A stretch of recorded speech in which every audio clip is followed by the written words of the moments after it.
राम राम सा कहते हैं कि जण्यो जाटनी पूत जण्यो थे मिन खारा सिर मोर धन्य मायड़ कोख था की धन धन था को नोर। विशेष रूप से आज हमारे मेहमान हैं श्री नेमाराम जी चौधरी साहब, जो एनआर ग्रुप के चेयरमैन हैं और एनआर ग्रुप के एनआर मार्ट और रियल एस्टेट का बड़ा काम है, जिसमें सुपर मार्केट है, आपकी रियल एस्टेट में कॉलोनी डेवलप करने का है, विलास बनाने का है और इस तरीके से बहुत शानदार काम है। देश के युवाओं के लिए, प्रदेश के युवाओं के लिए मेहनत और ईमानदारी के पर्याय हैं। सबसे बड़ी बात है, हाल ही में 21 अप्रैल 2025 को प्रेमपुरा ढांसरोली दातारामगढ़ में राजस्थान के मुख्यमंत्री भजन लाल जी शर्मा के मुख्य आतिथ्य में नेमाराम जी ने अपने पिताजी श्रद्धेय श्री ईश्वर राम जी हिंडाला की मूर्ति अनावरण का बड़ा कार्यक्रम किया और उस कार्यक्रम के माध्यम से राजस्थान की सरकार, राजस्थान के जनमानस, इनके साथ काम करने वाले जो व्यावसायिक प्रतिष्ठानों के जो प्रतिनिधि हैं, वो अधिकारीगण और आम जनमानस, डाउन टू अर्थ से लेकर टॉप टू बॉटम सारे लोगों की उपस्थिति वहाँ पर रही। तो सर, एक बहुत बड़े कार्यक्रम को बड़ी सफलता के साथ किया, उसके लिए आपको बहुत सारी बधाई। धन्यवाद जी। किस तरीके से एक विजन मिशन की पिताजी की मूर्ति अनावरण में मुख्यमंत्री को ही बुलाना है, ये संकल्प विचार आपने संजोया और उसको यथार्थ करके सफलतापूर्वक पूरा किया। तो किस तरीके से ये विचार है कि पिताजी की मूर्ति में सीएम को ही बुलाना है और इतना बड़ा कार्यक्रम करना है? हमने क्या शुरू से ये सोचा था कि हमारे पिताजी का एक अच्छा फंक्शन करना है, अच्छी समाधि बनानी है और हमारे को सीएम साहब से ही प्रोग्राम करवाना है। उसमें साधु महात्मा भी आए और मंत्रीगण भी आए, विधायक भी आए, सांसद भी आए और सब जनप्रतिनिधि भी आए, ब्यूरोक्रेसी भी आए, IAS IPS भी आए और एक हमारा रोड बनाने का लक्ष्य था वहाँ पे, तो हमने रोड भी बनवाई PWD डिपार्टमेंट से स्पेशल स्वीकृति निकलवा के। जी, ये जिस तरीके से सड़क बनी है, जिस तरीके की व्यवस्थाएं हुई है, तो ये प्रशासनिक जो आपकी मजबूत पकड़ है, आपकी व्यवहार कुशलता है, तो ये बड़ी विशेष रूप से सराहनीय है कि आदमी को अपने काम करने के साथ साथ जो व्यवहार और संपर्क वो भी मजबूत है। तो PWD की जो सड़क बनी है गांव में, पहली बार मैंने देखा कि इतनी फास्ट और इतने वो है, तो इसको लेकर के कितने प्रयास करने पड़े? हमने क्या दिया कुमारी जी से अप्रूव करवाया, फिर हम फाइनेंस डिपार्टमेंट में, हमारे बजट घोषणा में ये रोड नहीं थी, फिर हमने अकेला रोड़ा जी से मिल के इसका स्पेशल बजट स्वीकृति निकलवाई और सबका सहयोग रहा। थोड़ी मेहनत तो करनी पड़ी, लेकिन दिया कुमारी जी ने भी काफ़ी सपोर्ट करा हमारे को रोड के लिए और अकेला रोड़ा जी ने भी किया जी। और फिर तुरंत सीकर वालों ने टेंडर किया इसका और तुरंत काम चालू करके हमारी 5.5 मीटर चौड़ी सड़क बनाई और क्वालिटी वाली सड़क बनाई। बिल्कुल। इसकी राशि 1 करोड़ 10 लाख रुपए राज्य सरकार ने स्वीकृत करी थी। जिस तरीके से पिताजी की मूर्ति अनावरण में आपके सारे जनप्रतिनिधि, सीएम साहब सब आए, सीएम साहब ने बड़ी आत्मीयता से मिला, सारी फोटो वीडियो जो सोशल मीडिया पर है, तो एक तरह से ऐसा जो लगाव था, किस तरीके का वो भावनात्मक माहौल था जब सीएम साहब आपके साथ काफ़ी लंबे समय तक रहे कार्यक्रम में? सीएम साहब बहुत खुश थे, खूब पब्लिक थी, आए हुए मेहमान भी खूब थे। हमने 4 डोम लगाए, खाने का अलग डोम लगाया, VIP डोम अलग लगाया, सभा के लिए 2 डोम लगाए और सेटिंग भी फुल थी जी। तो इतना सारा करने के लिए कितने दिनों की मेहनत लगी? हमारे को 14 तारीख को स्वीकृति मिली थी रात को और हमने 5 दिन में ये तैयारियां कंप्लीट कर दी। सारे इवेंट वाले जयपुर के थे, कैटरिंग वाले जयपुर के थे, पूरी टीम थी, बहुत स्ट्रॉन्ग टीम थी, तो इन्होंने तुरंत प्रभाव से कार्य किया और गांव वाले सब लगे हुए थे। 700-800 लोग हमारे कार्यकर्ता डेली काम में लगे हुए थे। जिस तरीके से सीएम साहब ने जैसे माताजी का सम्मान किया, आपने इस दौरान गौशालाओं को भी लाखों रुपए का योगदान दिया, कुछ स्कूलों में टॉयलेट फैसिलिटीज़ को लेकर के भी आपने बड़ा अनाउंसमेंट किया, तो वो क्या था? गौशाला में हमने 5,51,000 का चेक दिया है और हम गौशाला में तो हमेशा देते ही आते रहते जी। हमने जब हमारे पिताजी का वो गंगा प्रसादी थी, 12वां था, उस दिन भी हमने 5,11,000 रुपये गौशाला के दिन दिए थे जी। उससे पहले भी हम हर साल कभी 2 लाख, कभी 3 लाख हमेशा देते रहते थे और कोविड में भी हमने दिया था गायों के लिए पैसा। और कोविड में हमने जयपुर में भी सब पुलिस प्रशासन के लिए खाने की व्यवस्था की थी जी। हमने 100 वही जो भी जिसको खाना नहीं मिले वो 108 नंबर पे कॉल करे और थाने में फ़ोन करे 100 नंबर के ऊपर, और अपना खाना प्राप्त हमने गाड़ियाँ भिजवा दी थी, आटे की दाल की सब थाने में व्यवस्था थी खाने के लिए कोविड। यानी पुलिस के थ्रू आपने सारे लोगों को अवेलेबल? हाँ हाँ, पुलिस के थ्रू। अच्छा, गौशाला की जो स्थापना है, क्या कामधेनु गौशाला? हाँ, कामधेनु गौशाला डांसरोली। हमने इसको उसकी स्थापना पिताजी की नहीं करवाई? हाँ, उस टाइम सबने मिला, हमारे क्या लैंड कन्वर्ट करवाने में भी काफ़ी प्रॉब्लम आई थी गांव की तरफ से, तो यहाँ पे एक गटाला जी IAS हुआ करते थे, तो हमने उनको रिक्वेस्ट करी और उन्होंने फिर RK मीना जी से बोल के इसको तुरंत अलॉट करवाई ज़मीन को। जी। अच्छा, गौशाला, उसके बाद एक प्रेमपुरा बालाजी का बड़ा प्रसिद्ध मंदिर है, जैसा 2 बड़े योगदान का जिक्र वहाँ पर रहा, बालाजी मंदिर का, कामधेनु गौशाला का, तो उसी तरीके से श्रद्धा भाव आपका? हाँ, मंदिर में भी हम हमेशा जुड़े रहते हैं और गौशाला में भी जुड़े रहते हैं, और गांव वाले हमारे को खूब मान सम्मान देते हैं। हम भी उनके लिए चैरिटी में कुछ ना कुछ करते रहते हैं। मंदिर वगैरह में जब भी आते हैं तो उनका हर बार खाली हाथ नहीं भेजते, मान सम्मान करके ही भेजते हैं जो भी है। ये जिस तरीके से चैरिटी का भाव है, अभी आप जैसे NR ग्रुप के माध्यम से अलग अलग सेक्टर में काम कर रहे हैं, तो NR ग्रुप किस तरीके से शुरू हुआ और क्या बचपन से ही एक विज़न था कि बड़ा बिजनेसमैन बनना है? हाँ, ये तो शुरू से ही था कि हमको कोई सर्विस नहीं करनी और बिजनेसमैन ही बनना है। ये पहले से तय था? पहले से तय था, और छोटा काम नहीं करना, बड़े लेवल का ही काम करना है। हमने 2004 में प्रिंटिंग का काम स्टार्ट किया था, जब भी हम छोटे छोटे काम से स्टार्ट किया था, लेकिन बाद में हमने राजस्थान सरकार का बड़े लेवल पे काम करते थे, जिसमें लाखों लाखों पुस्तकों की क्वांटिटी होती थी। हमने पशुपालन पे भी बुक पब्लिश करी, हेल्थ पे भी करी, और ये अपने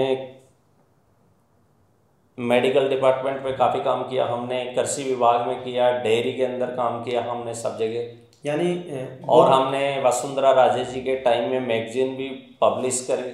जी, तो यानी प्रिंटिंग और पब्लिशिंग में बड़ा काम आपने किया? हाँ, बड़े लेवल पे किया हमने। किस नाम से रही आपकी फर्म? वो हमारे नेशनल मीडिया एंड पब्लिसिटी। अच्छा, नेशनल मीडिया एंड पब्लिसिटी। फिर उसके बाद 2012 में फिर हमने एक कंपनी बनाई NR ग्रुप के नाम से जी, जिसमें हमने रियल एस्टेट के प्रोजेक्ट स्टार्ट किए। फिर उसके बाद में हमने तो आप एक प्रिंटिंग और पब्लिशिंग से एक डिफरेंट फील्ड रियल एस्टेट में आना, ये कैसा विचार है कि रियल एस्टेट में जाना चाहिए? क्योंकि उसका बूम तो 2000-2005 के आसपास रहा, ज़्यादा तो था, लेकिन उसमें थोड़ा क्या सरकारी काम करना बहुत हार्ड था जी। सरकार में क्या इतना इजी नहीं होता काम करने के लिए, तो फिर हमने सोचा कुछ इधर भी थोड़ा इन्वेस्ट करके और इस क्षेत्र में आए, तो इसमें भी हमारे को थोड़ा अच्छा लगा, और ज़मीन से जुड़े हुए लोग थे और ज़मीनों का ही धंधा था, तो उससे हमारे को थोड़ा इंटरेस्ट आया इस बिजनेस में। और 2012 में NR ग्रुप के माध्यम से शुरू किया हमने NR ग्रुप के। तो लगभग कितने लोगों का आपने आवास प्लॉटिंग उपलब्ध करवाई, यानी कि अपनी कंपनी के माध्यम से किस रूट पे ज़्यादा? हमने कालवाड़ रोड पे ज़्यादा काम किया। अच्छा। और यहाँ पे प्लॉटिंग भी करी और विलास भी हमने काफ़ी बनाया। बिल्कुल, इस फील्ड में भी काफ़ी बड़ा एक कंपटीशन रहता है, तो उसको किस तरीके से फेस करते हैं ग्राहक? लेकिन हमने बिल्कुल डिफरेंट क्वालिटी के बनाए कि पूरे टाउनशिप भी हमारी, और उसमें कोई कंपटीशन का मामला नहीं था, क्योंकि ऐसी क्वालिटी वाली चीज़ बनाई और पूरी गेटेड बनाई। अच्छा, तो वो लोगों का विश्वास हाँ मजबूत रहा। विश्वास। इसके बाद अभी आपके पास NR मार्ट है, तो फिर हमने 2018 में NR मार्ट बनाया कालवाड़ रोड पे। फिर दूसरा NR मार्ट बनाया हमने 2023 में विद्याधर नगर में, और अभी हम 2-3 प्रोजेक्ट और लाने वाले हैं इसी सुपरमार्केट के। तो इसमें जैसे राजस्थान में जो जनरली है डी मार्ट और अभी जैसे N मार्ट एक सेम सा कॉन्सेप्ट है, लेकिन इतने बड़े मार्केट में जहाँ जगह जगह छोटे दुकानदारों से लेकर बड़े सुपरमार्केट के स्टोर हैं, तो उसको किस तरीके से compete देखते हैं, किस तरीके से लोगों का विश्वास जीतने के लिए आपकी जो वर्किंग स्टाइल है वो क्या है? हमारे क्या मार्ट में भी सब क्वालिटी वाला ही प्रोडक्ट रखते हैं हम। जैसे सारे ब्रांडेड का है हमारे पास, शूज़ में भी आप ले लो, रिबॉक, एडिडास, कैंपस, यानी हर चीज़ ब्रांडेड। हाँ, हर चीज़ ब्रांडेड है। अच्छा, अभी जैसे मान लो आपका रियल एस्टेट सुपरमार्केट है, और कोई नई फील्ड में जाने का भी कुछ प्लान? हाँ, आप सोच रहे हैं होटल बिजनेस में जाने के लिए। अच्छा, होटल इंडस्ट्री में। हाँ जी। बिल्कुल बिल्कुल। तो किस तरीके से इन सब चीज़ों को आप तो बड़े बहुत इजी में पूरे कार्यक्रम में वहाँ भी देख रहा था, सीएम आ रहा, वीवीआईपी फंक्शन है, बहुत इजीली आपका रहना, कोई स्ट्रेस नहीं। तो ये आर्ट ऑफ लिविंग का कोई कोर्स कर रखा है कि बड़े मस्त रहते हो इतनी सारी चीज़ों के बावजूद? नहीं नहीं, ऐसे ही ऐसा कोई कोर्स करा हुआ नहीं है अपना, तो अपन तो डाउन बर्थ आदमी है, गांव के रहने वाले हैं और सब स्मूथली, सब साफ सुथरा काम है। अच्छा, बिजनेस की क्या पॉलिसी मानते हैं? जनरली लोग अलग अलग कॉन्सेप्ट पे काम करते हैं कि भाई ऐसे बिजनेसमैन सफल बना जाता, आप क्या मानते हैं कि एक सफल बिजनेसमैन के लिए क्या होना चाहिए? एक तो क्या, कस्टमर के साथ कोई चीट नहीं होनी चाहिए और क्वालिटी से कॉम्प्रोमाइज नहीं होना चाहिए। दो चीज़ें। हाँ, और टाइटल बिल्कुल ओके होना चाहिए, बिल्कुल, बस। ताकि कस्टमर को कोई परेशानी बस कस्टमर हैप्पी रहना चाहिए, फिर कोई मार्केटिंग की जरूरत नहीं है। तो आप के केंद्र में ग्राहक की सुविधा और उसकी प्रसन्नता महत्वपूर्ण है, बस। और बाकी चीज़ें क्वालिटी के साथ और बस ईमानदारी के साथ। ईमानदारी के साथ। तो honest is the best policy for business को आप यथार्थ में Yes. लागू करते हैं। इसके साथ ही जैसे मान लो अब आपकी फैमिली है, जैसे आप 3 भाई हैं, तो तीनों भाई भी आपके साथ इसी बिजनेस से जुड़े हैं या उनको कोई अलग सेक्टर में जाने का? नहीं नहीं, हम तीनों जॉइंट में रहते हैं और तीनों साथ में बिजनेस करते हैं। अच्छा, as a brother, as a दोस्त। हाँ। अच्छा, तो आप सबसे बड़े हैं? मैं सबसे बड़ा, second number Sitaram, third number Sagarmal.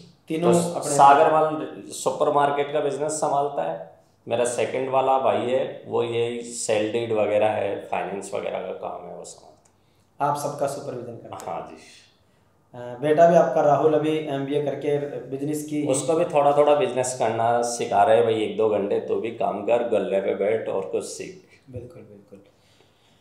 ग्रामीण क्षेत्र में अभी जैसे आपने काम किया, हर व्यक्ति की इच्छा होती है कि मैं गांव के लिए, समाज के लिए कुछ बेहतर करने का प्रयास करूं। तो यूथ के लिए आपका क्या मैसेज है? बच्चे, हर कोई व्यक्ति सफल होना ही चाहता है, अभिभावक अपने बच्चों को सफल करना ही चाहते हैं। तो अभिभावकों के लिए, कॉमन मैन के लिए आप क्या कहना चाहेंगे? देखो, गांव के बच्चे क्या है, अभी जयपुर में आना चाहते हैं लेकिन कंपटीशन बहुत हार्ड है। बिल्कुल। लेकिन लेकिन उनको धीरे धीरे करके मेहनत करनी पड़ेगी, बहुत ज़्यादा संघर्ष करना पड़ेगा, जब जाके ही कोई फाइट मार सकता है जी। और एक इंसान का क्या, लक्ष्य इधर उधर भटकना नहीं चाहिए, मैं ये बिजनेस कर लूँ, मैं ये कर लूँ, मैं एक सीधा टारगेट रखना चाहिए कि मेरे को तो एक ही बिजनेस करना है और इसी में ऊपर जाना है। बिल्कुल, उसके बाद फिर रास्ते अपने आप खुल जाएंगे। हाँ, फिर रास्ता अपने आप खुल जाएगा। अभी बात करूं सीएम साहब के कार्यक्रम की, चूँकि पिताजी की मूर्ति का अनावरण करवाना था, जनरली सरकार के पास और सीएम के पास बड़े कार्यक्रम और बड़ी व्यस्तता ही रहती है, लेकिन कितना मजबूत इरादा था उनको भुलाने का, और उसके लिए सारे प्रयास बड़े स्मूथली इजी गोइंग हो गए। हाँ, सब इजी गोइंग हो गए थे। सीएम साहब से विल पावर था आपका? नहीं, विल पावर तो था ही, लेकिन सीएम साहब से मिले थे हम 1-2 बार, उन्होंने कहा था कि हम चलेंगे। सीएम साहब जब सीएम बने थे, जब भी हमने सीएम साहब का दैनिक भास्कर में फुल पेज का ऐड लगाया था जाट समाज की तरफ से, वो मैंने लगाया था। बिल्कुल, यानी कि आप रिश्तों को संभालने के लिए बहुत प्री इन्वेस्ट भी करते हैं। तो ये अपने आप में बहुत बढ़िया। अच्छा, आपकी सादगी सरलता से बहुत से लोग वहाँ भी चर्चा में थे कि नेम जी का काम धाम इतना बड़ा, लेकिन बड़ी आसानी से, सरलता से हर आदमी को आप ट्रीट कर रहे थे। हर आदमी को ऐसा लगता है जैसे नेम जी मेरे लिए ही इंतज़ार कर रहे हैं। तो ये इतनी सारे लोगों को मैनेज करना, उनके साथ आपके जो मजबूत बॉन्डिंग है, उस व्यवहार को कैसे इतना मतलब बेहतर आप बना पाते रिश्तों को? आपके प्रशासनिक में बहुत अच्छी पकड़ है, पॉलिटिशियंस में बहुत अच्छी पकड़ है, कॉमन मैन में बहुत अच्छी पकड़ है, बिजनेस में आप हो ही, तो इन सारे रिश्तों को निभाने के लिए किस तरीके की कार्यशैली को रखते हैं? देखो, सबसे हमने व्यवहार बना के रखा है, सब लोगों से रिलेशन मेंटेन करते हैं। कभी भी उनको कोई दिक्कत होती है तो हम उनको सपोर्ट करते हैं। और क्या, हमारा प्रोग्राम में 700-800 लोग तो पहले दिन से ही लगे हुए थे। जी, वो देख रहा था। तो सारी टीम हमारे पास थी, मीडिया की टीम थी, प्रशासन की टीम थी, और ग्रामीण वाले लोग भी थे, जैसे इनविटेशन कार्ड देना है, ये देना है। हमने आईटी से भी पूरा वो लिस्ट बना के एक कार्ड भेजना है, सबको एक एक लोगों को हमने पर्सनली टच किया है जितना हो सके।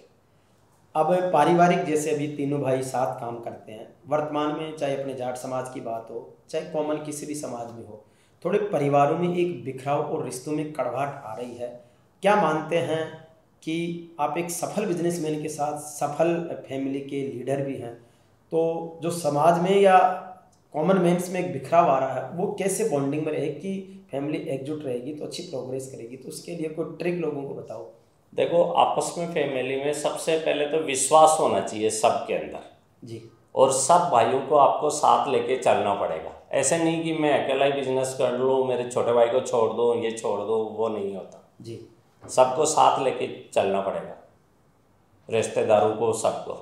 तो सबको साथ लेंगे तो चीज़ें अपने आप मैनेज हो जाएगी। तो पहली बात है कि रिश्तों को निभाने के लिए विश्वास कायम करना और विश्वास के साथ में सबको साथ लेकर चलने की ये भावना मजबूत है। तो ये हमारे नेमाराम जी बड़ी सहजता सरलता से बहुत सारी बातें जीवन के अनछुए पहलू पर समाज को, युवाओं को बहुत कुछ सीखने की इनके पॉडकास्ट इंटरव्यू में हमने देखी है। तो आपका बहुत सारा धन्यवाद और ऐसी शख्सियतों से हम और मिलाते रहेंगे। और भाई साहब का सानिध्य पाकर मैं भी अपने आप में आनंदित हूँ, क्योंकि बहुत से बड़े कार्यक्रम हमने किए, सीएम के, पीएम के, governor, vice president of India, president of India, मंत्रियों के, लेकिन इनके कार्यक्रम की जो सहजता सरलता मैंने देखी, किसी तरह का कोई स्ट्रेस नहीं कि आप बेस्ट से बेस्ट परफॉर्म करें। हर व्यक्ति को काम करने की योग्यता के अनुसार आज़ादी देते हैं, काम करने का अवसर देते हैं।